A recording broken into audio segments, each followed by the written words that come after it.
Inshallah ta'ala, today I'll try to be short and sweet. I'm only going to talk about something that is synonymous to all human beings.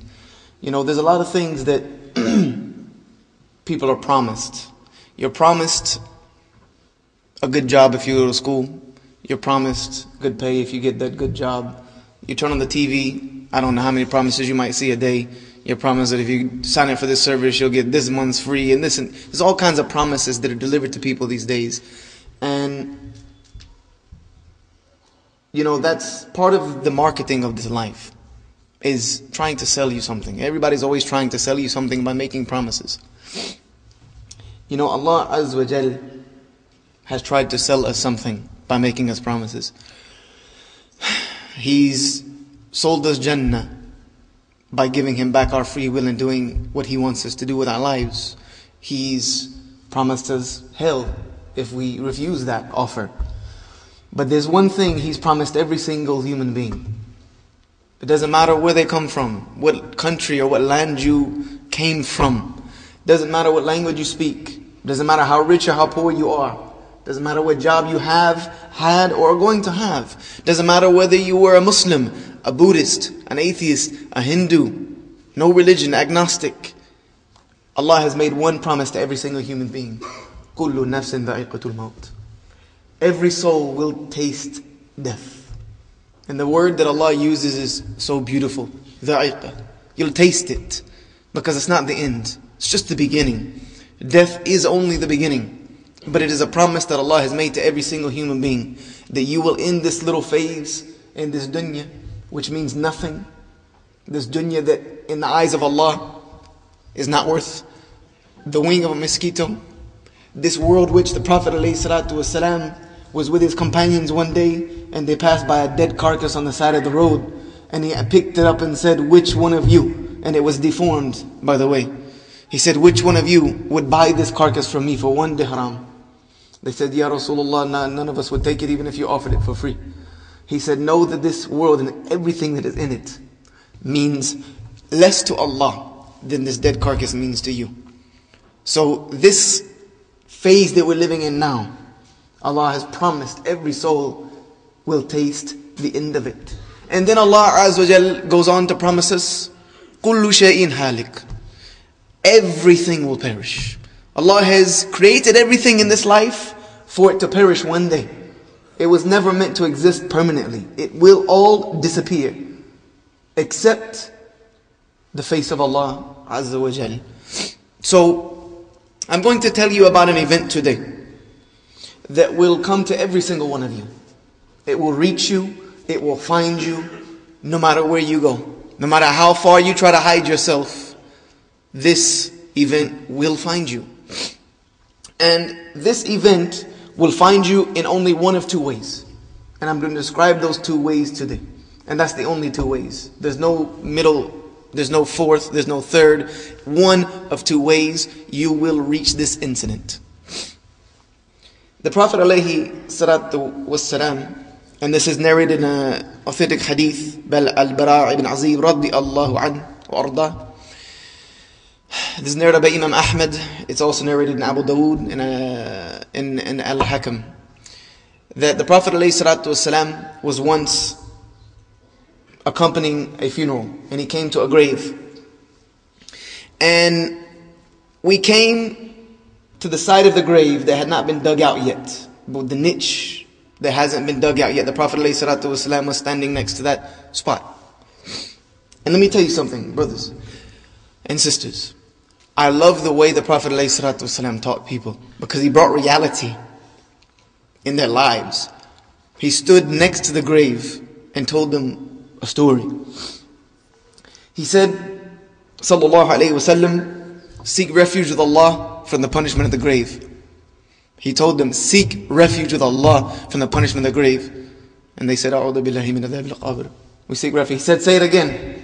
A'udhu billahi min adhab al-qabr. He said, say it again. A'udhu billahi min adhab al-qabr.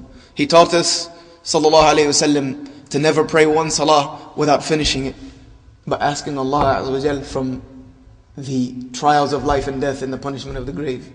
So he was standing in this grave, And he told us this, and then he told us to sit down. So we sat down as if we had birds on top of our heads, meaning that they were paying extreme attention. And he said, when the believing servant, and this is one of the two ways in which this dha'iqatul maut, this taste of death, will reach you. He said, when the believing servant reaches the end of his stay in this sijn, this prison that he's been encapsulated in for his entire life, when the believer reaches the end of that,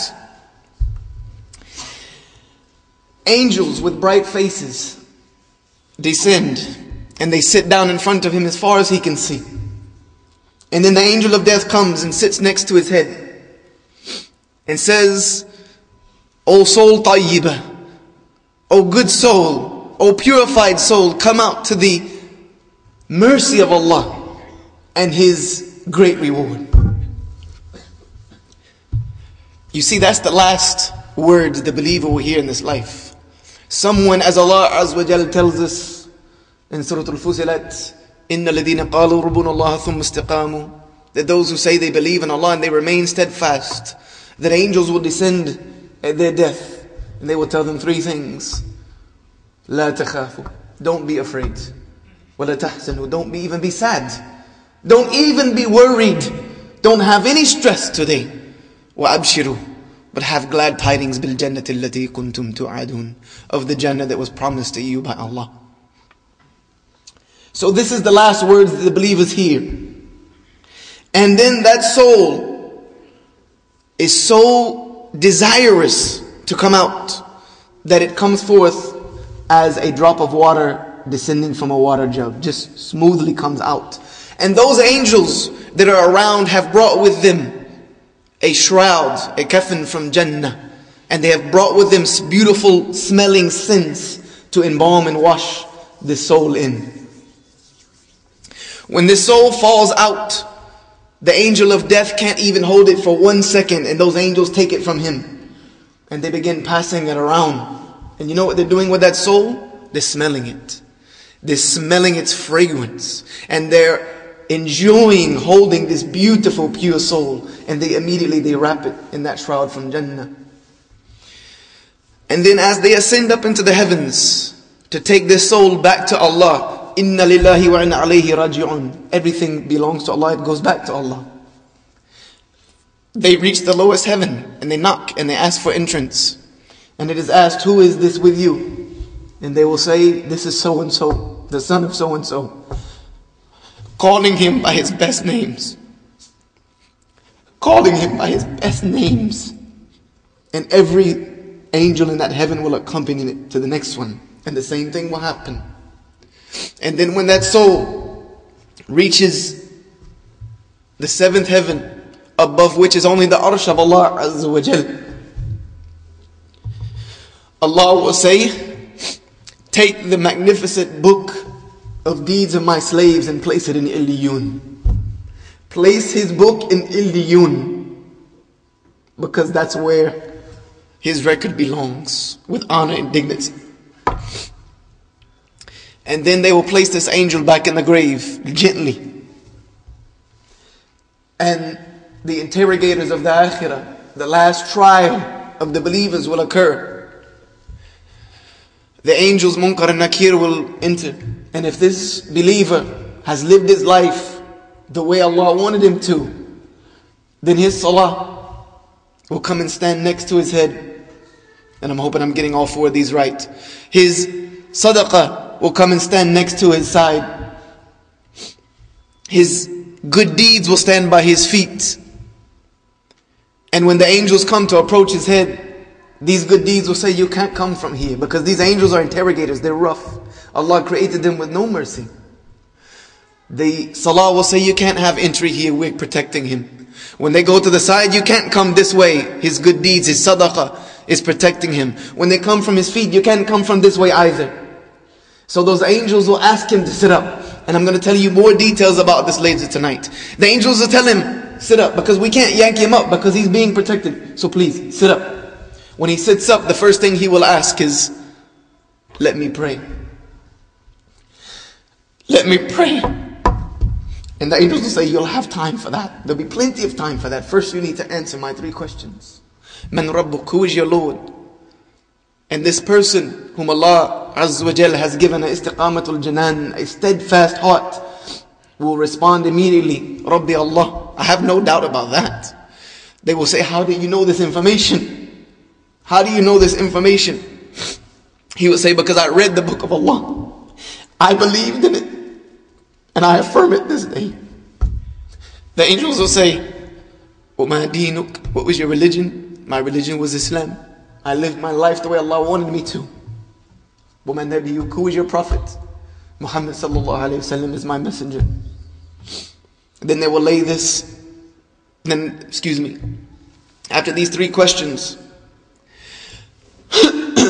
a voice from above the 7 heavens will respond, Sadaq al-Abdi, my slave has spoken the truth.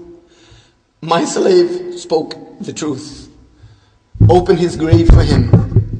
Open his grave for him after they squeezed and hugged him. Open it for him. Furnish his grave with furnishings from Jannah. A door will be opened to him for hellfire. And it will be said, if you had disobeyed Allah, this would be your place. And it will be closed to never be opened again. Then another door will be opened to Jannah. And it will be said, because of your belief in Allah, this is your home now. And the fragrance of Jannah will come in.